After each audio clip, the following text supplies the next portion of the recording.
The Witcher isn't exactly known for going easy on its characters. Whether you're a monster, a mage, or just some unlucky soldier, chances are your death is gonna suck. Let's talk about the worst ways people died in this series. Renfri's gang in Blaviken. Geralt earned the title Butcher of Blaviken for a reason. Renfri and her crew planned to massacre innocent people in the town market to force Stregobor out of hiding, so Geralt had to stop them. And man, he really stopped them.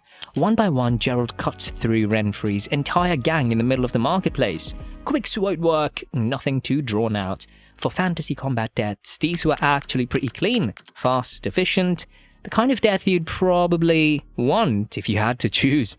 But watching it happen, the whole sequence is brutal. Bodies dropping left and right, the townspeople watching in horror as this white-haired guy just massacres an entire group. Yeah, Geralt saved lives, but the locals didn't see it that way. They called him the Butcher. That title stuck with Geralt for years after. King Iced Tertia. The fall of Sintra didn't just claim soldiers, it takes royalty too. And King Iced, he goes out fighting, and man, what a way to go. Iced is on the battlefield during the Nilfgaardian invasion. He's not hiding behind castle walls. He's out there with his men, leading from the front like a true king. And he's holding his own. This isn't some soft royal who's never seen combat. Iced knows how to fight. But then Cahir shows up, and Cahir's got a crossbow. One shot, arrow straight through Iced's eye socket and into his brain. Instant death. The king drops like a stone. What makes this brutal isn't just the method, it's the helplessness of it. Iced was a warrior, a leader, a man who probably imagined dying in glorious combat with a sword in his hand. Instead, he gets sniped from distance by a guy in scary armor. No final words, no dramatic last stand. Just one arrow, and it's over. Calanthe watches her husband die from across the battlefield. She sees him fall, and that's the moment she knows Sintra is truly lost. Not just a battle, everything. Random soldiers at Sintra. During the Nilfgaardian invasion, we see soldiers dying left and right. Most are quick deaths. Sword through the chest, arrow to the throat, standard medieval warfare stuff. But there's one scene where a soldier gets his face smashed in with a mace. Another gets trampled by horses. The camera lingers just long enough to make you uncomfortable. These aren't main characters. They're just people caught in a war they probably didn't want to be in.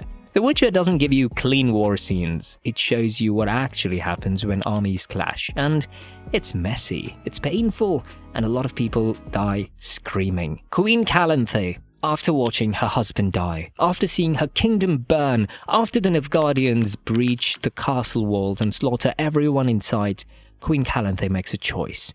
She's not going to let them take her alive. She's not going to be paraded through Nilfgaard as some trophy. She's not going to give them that satisfaction. So she throws herself out a castle window. No hesitation, no second thoughts, just one final act of defiance. Calanthe was fierce until the very end. She controlled how her story ended. In her mind, she probably saw it as the only choice left. Better to die free than live as a prisoner.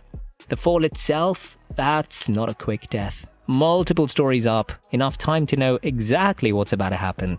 Your body hits the ground and everything breaks at once. Bones shatter, internal organs rupture. It's not instant like an arrow to the brain. It's seconds of agony before the lights go out. What haunts about this death is the desperation behind it. Calanthe was one of the most powerful rulers in the north. Fierce, uncompromising, a warrior queen who bent the knee to no one. And she chose to die rather than face what came next. That's how you know things are truly hopeless. When someone that strong decides death is the better option. Renfri. After Geralt kills her entire crew, Renfri still comes at him. She even takes a little girl hostage, holding a knife to her throat, trying to force Geralt's hand. She threatens to hurt this innocent kid if Geralt doesn't let her go to Stregobor. He doesn't have any choice anymore. The fight between them is intense. Renfri's fast, she's skilled, but Geralt finally gets the upper hand and runs her through with his sword. She doesn't die instantly though. She's got just enough time to deliver that prophecy about the girl in the woods, about Ciri being Geralt's destiny. Dying from a sword through the gut isn't quick. It's not clean. Internal bleeding, organ damage. Renfri bleeds out in Geralt's arms in the middle of the marketplace.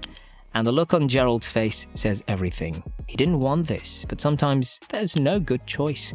Sometimes everyone loses. Before we keep going, make sure you hit that subscribe button. I've got more content coming and you don't want to miss it. Drop a comment and let me know which death in The Witcher messed you up the most. The baby at Sintra. Okay, this is where The Witcher really earns its mature rating. Season 1 shows us exactly how dark this world can be. During the Nilfgaardian invasion of Sintra, chaos erupts everywhere. Soldiers are killing civilians, buildings are burning. It's complete carnage. There's a scene where a baby is violently killed during the attack, and the show doesn't cut away. We see the aftermath, the tiny body lying there. It's brief, but it hits like a truck. This isn't Game of Thrones style shock value. This is showing you what war actually does, what invasion actually looks like. No build-up, no dramatic music, just sudden, senseless violence against the most innocent victim possible. That baby never had a chance, never got to grow up, never got to do anything, just became another casualty in a war it had nothing to do with. Cahir's torture sessions. Season 3 gets dark, real dark. After Yennefer's apparent death at Sodden, the Brotherhood captures Cahir, and Tissaia takes all her rage and grief out on him. We're talking extended torture sessions, magic torture, the kind that gets inside your head and breaks you from the inside out. Tissaia isn't just looking for information about Nilfgaard's plans. She wants him to suffer for what happened to Yennefer. She wants revenge. Cahir somehow holds on through all of it. The guy's got willpower, I'll give him that, but watching someone get tortured with magic, that's not a quick death, even though he survives. That's prolonged agony, physical pain mixed with mental torture, and even though Cahir makes it out alive, the damage is done. You can see it in his eyes afterward. Eskel's transformation and death. This one shocked everyone. Eskel was Geralt's childhood friend. They trained together at Kaer Morhen under Vesemir. They went through the trial of the grasses together. They were brothers in every way that mattered. And then in Season 2, he shows up infected by some kind of monster parasite. At first, nobody realizes what's happening. Eskel seems fine, maybe a little off, but fine. But then he starts transforming. His body twists and changes into something that's not human anymore. Not a Witcher anymore. Just a monster wearing his face. The transformation itself looks agonizing. You can see Eskel struggling to stay in control. His body's literally tearing itself apart from the inside as the infection takes over. Tree roots start growing out of him. His skin changes. Everything that made him Eskel gets consumed by this thing. Geralt tries to save him. Vesemir tries. They use chains and hooks to restrain him, but when monster Eskel nearly crushes Vesemir's throat, Geralt has no choice. He sets his sword on fire and drives it straight through Eskel's heart. The pain in Geralt's face says everything.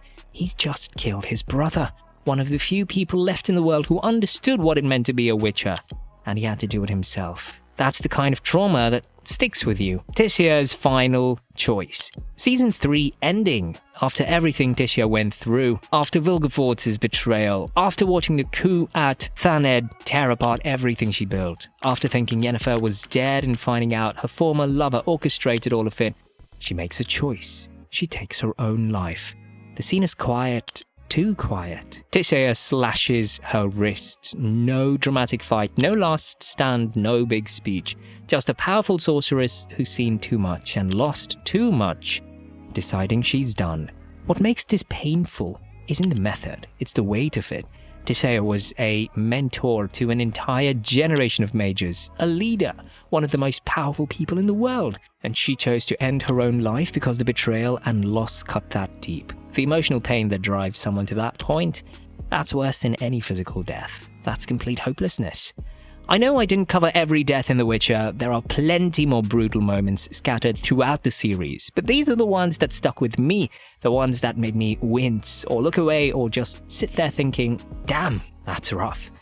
Tell me which deaths I missed. Which ones traumatized you the most? And don't forget to hit subscribe so you can catch the next video.